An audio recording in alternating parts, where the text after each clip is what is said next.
주신 하나님의 말씀 사사기 15장 14절부터 20절의 말씀입니다. 구약성경 388쪽입니다. 사사기 15장 14절부터 20절의 말씀을 드라마 바이블로 낭독합니다. 삼손이 레히의 이름에 블레셋 사람들이 그에게로 마주 나가며 소리 지를 때 여호와의 영이 삼손에게 갑자기 임하시매 그의 팔 위에 밧줄이 불탄 삼과 같이 그의 결박되었던 손에서 떨어진지라.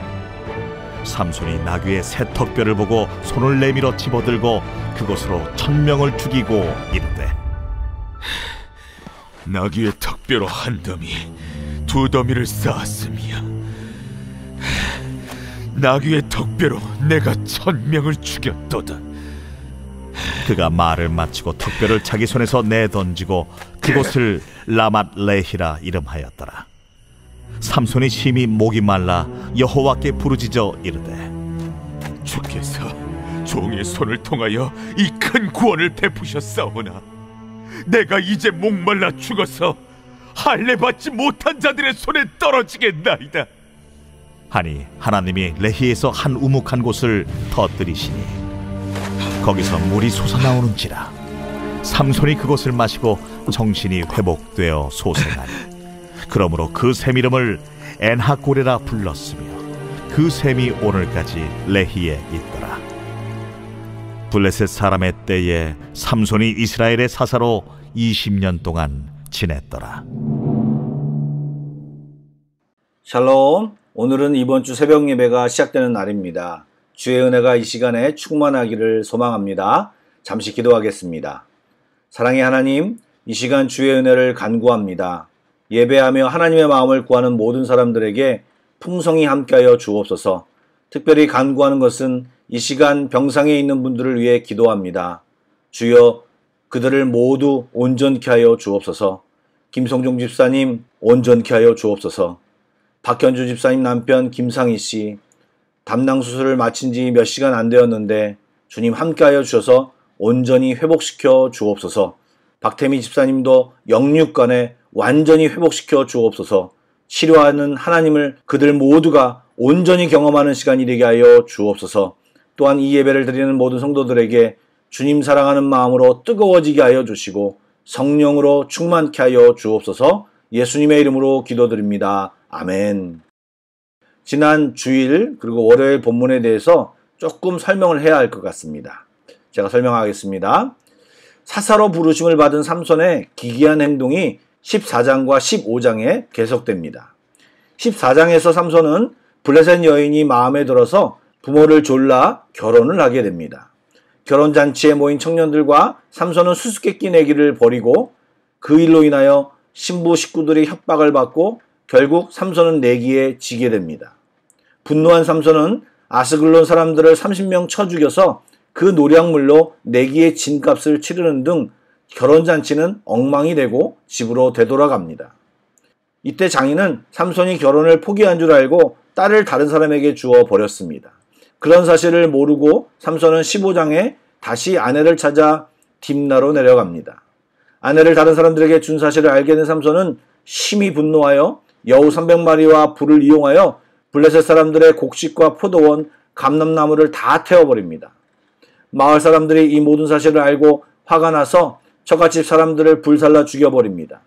삼손은 그것을 빌미 삼아 그들을 다 쳐서 죽여버리는데 이 일로 다른 많은 블레셋 사람들이 일어나서 올라와 레이라는 곳에 진치고 유다 사람들을 공격하고 삼손을 잡아 넘기라고 협박을 합니다.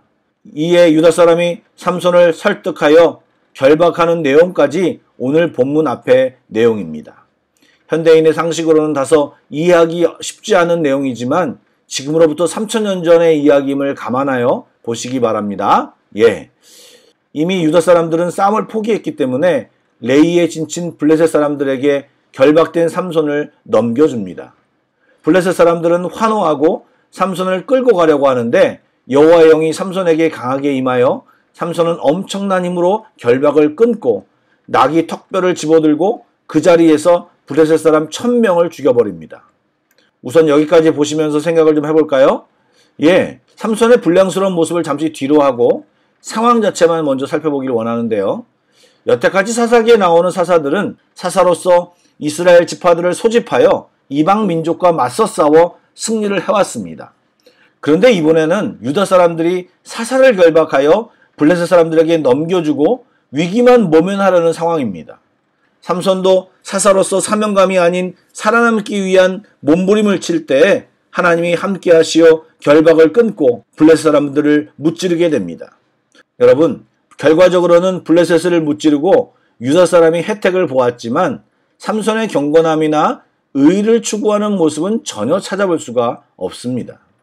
나귀 턱뼈를 사용하여 블레셋 사람을 죽였다고 하는데 15절에 보면 새 턱뼈, 즉 죽은 지 얼마 안 된 나귀의 턱뼈를 사용했음을 알 수 있는데요. 대체로 마르지 않는 뼈는 단단하지 않습니다. 따라서 무기로서 기능이 떨어질 수밖에 없음에도 놀랍게 1000명을 죽일 수 있는 무기가 되었다는 것은 삼손이 의식하지 못하고 있지만 하나님이 함께 하셨다는 증거입니다. 즉, 이 모든 것이 삼손의 능력이 아니고 철저히 하나님의 개입으로 사명감도 없고 목적의식도 없는 삼손에게 힘도 주시고 과정 속에서 하나님이 함께 하시어 삼손 자신도 모르게 이스라엘을 보호하고 구원해주는 사명을 감당했던 것입니다. 그리고 그렇게 삼손이 블레셋 사람 1000명을 죽인 후 말한 내용이 16절에 나옵니다. 나귀의 턱뼈로 한 더미, 두 더미를 쌓았으며 나귀의 턱뼈로 내가 1000명을 죽였도다 라고 삼손은 자신의 성취를 기념하는 노래를 부릅니다. 그리고 그는 그곳을 라맛 레히, 턱뼈의 산이라는 뜻의 지역 명칭을 붙여 자신의 업적을 기념했습니다. 여러분 보시다시피 그가 하는 행동에서 하나님에 대한 찬양은 전혀 조금도 찾아볼 수 없습니다. 자만과 교만은 이렇게 삼손뿐만 아니라 우리 모두가 너무나 쉽게 빠질 수 있는 죄악임을 우리는 알고 우리가 잘 될 때, 성공했을 때 조심하여 하나님을 생각하고 하나님께 영광 돌리는 태도를 우리는 가져야 할 것입니다. 자신의 능력을 자화자찬하는 삼손의 모습은 우스꽝스러운 모습으로 반전되고 맙니다. 업적을 자랑하던 그가 갑자기 하나님께 부르짖는데 그 이유는 1000명을 죽이느라 에너지를 쓰고 어느 순간 목이 말라 고통스러웠기 때문입니다. 그가 1000명을 죽인 용사이지만 한낱 목마름 앞에 철저히 무력해지는 모습을 기억하시기 바랍니다. 그런데 부르짖으며 한 말은 과간입니다. 주께서 종의 손을 통하여 이 구원을 베푸셨사오나 내가 이제 목말라 죽어서 할례받지 못한 자들의 손에 떨어지겠나이다 라고 말하며 하나님께서 도우셔야 된다는 논리로 이런 기도를 하고 있습니다. 그런데 하나님은 이런 삼손의 기도도 들으시고 샘을 터뜨려 주셨습니다. 삼손은 물을 마시고 난 후 그 샘을 에낙고레, 즉 부르짖는 자의 샘이라고 불렀습니다. 이건 역시 삼손 자신에게 초점이 맞춰진 명칭이지만 어쩌면 그 시대를 향한 하나님의 마음이 반영되었는지 모르겠습니다. 그리고 삼손은 20년 동안 이스라엘을 다스립니다.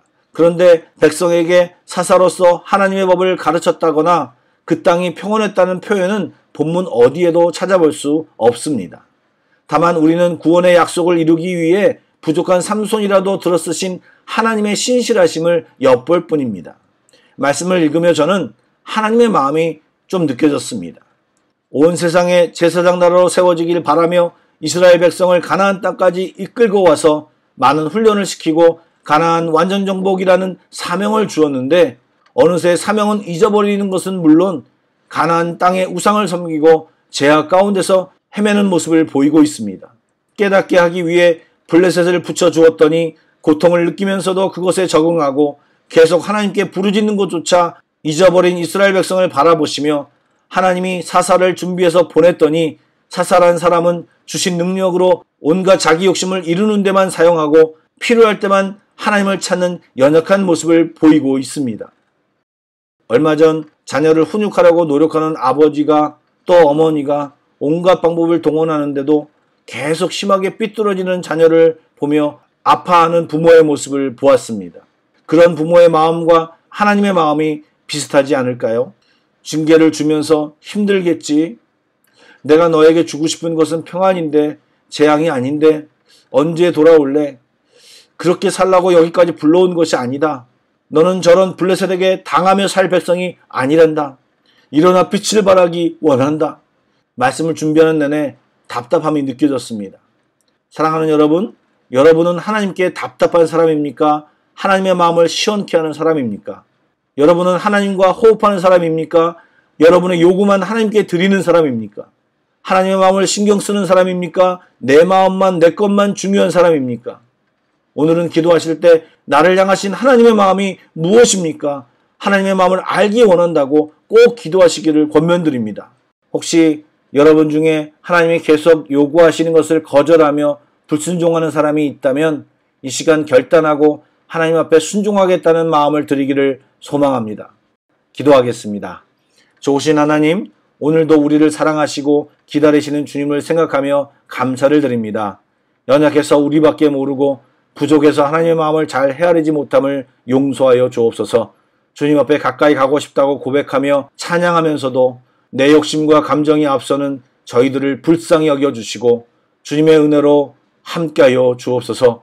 성령 충만케 하시고 하나님께 나아가기를 더 애쓰는 저희들이 되게 하여 주옵소서. 오늘 기도할 때 나를 향하신 하나님의 마음이 더욱 선명해지기를 소원하오며 예수님의 이름으로 기도드렸나이다. 아멘. 찬양 한 곡을 묵상하시고 합심기도와 개인기도로 나아가겠습니다.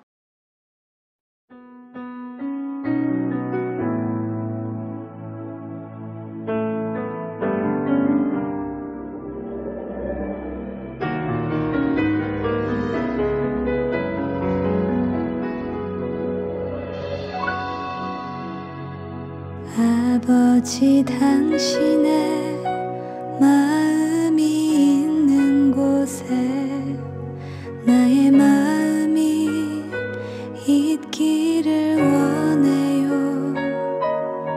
아버지, 당신의 눈물이 고인 곳에 나의 눈물이 고이길 원해요. 아버지, 당신이 바라보는 영혼에게 나의 두 눈이 향하길 원해요. 아버지, 당신이 울고 있는 어두운 땅에 나의 두 발이 향하길 원해요.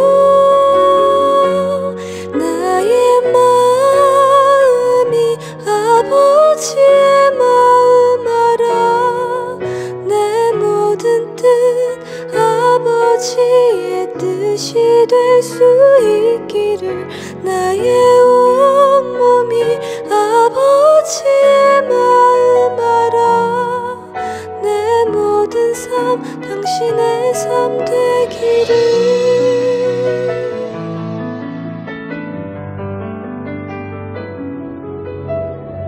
아버지, 당신의 마음이 있는 곳에 나의 마음이 있기를 원해요.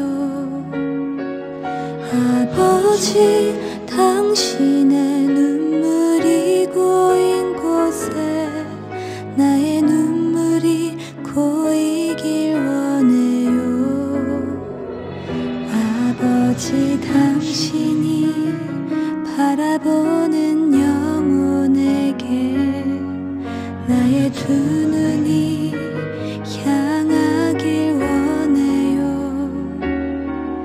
아버지, 당신이 울고 있는 어두운 땅에 나의 두 발이 향하길 원해요.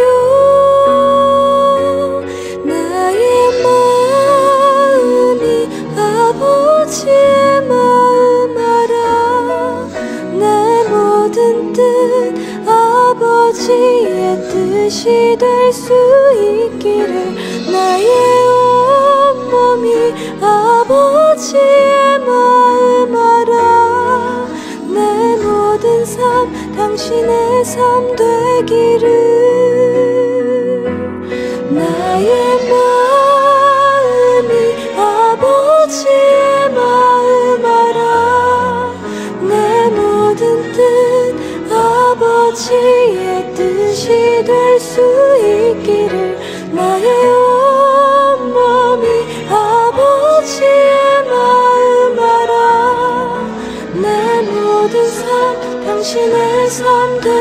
이름